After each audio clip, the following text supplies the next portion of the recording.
हे भगवान, आज तो मैं बहुत लेट हो गई। मीटिंग में टाइम का पता ही नहीं चला। 9:30 बज गए। बहू टाइम देखो, इतना लेट।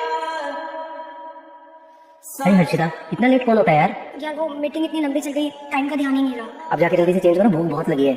सब तुम्हारे वेट कर रहे थे। जाओ जल्दी जाओ। एक तो इतनी थकी आ रही है, एक बार भी मेरे बारे में नहीं पूछा, बस खाने की पड़ी है इनको। अब इतने थकने के बाद क्या खाना बनाऊंगी क्या मैं? ठीक है। सुनो, वो मैं कह रही थी, आज ना मैं बहुत ज़्यादा थक गई हूँ। क्या हम खाना बाहर से मंगा लें? क्या है ना कि इस हालत में मुझसे खाना बनेगा नहीं। बाहर का खाना? एक तो इतना लेट हो चुका है, अब तुम चाहती हो कि हम लोग बाहर का खाना खाएं? बाहर का खाना खा के बीमार पड़ जाए?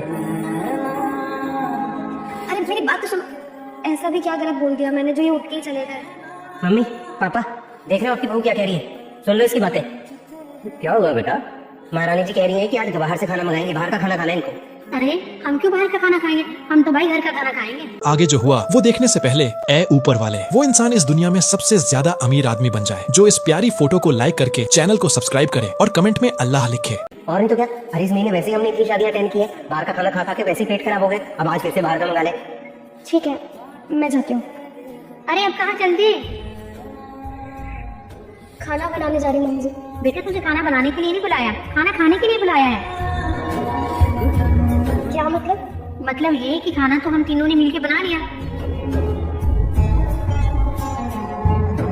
खाना? लेकिन आप लोगों ने? अरे बेटा, फिर क्या हो गया?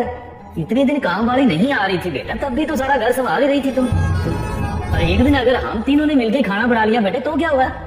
वैसे भी बेटा तू सारा दिन काम करके थकी आ रही आई है, खाना कैसे बनाती है इतना लेट बेटा? इसलिए बना दिया हमने बेटा, कोई बात नहीं।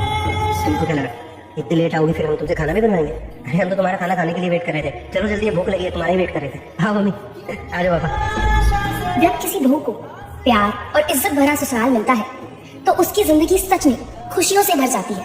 हर बहू अगर ऐसे ही माहौल में रहे जहाँ उसे अपनापन मिले तो वो घर सच में स्वर्ग बन जाता है।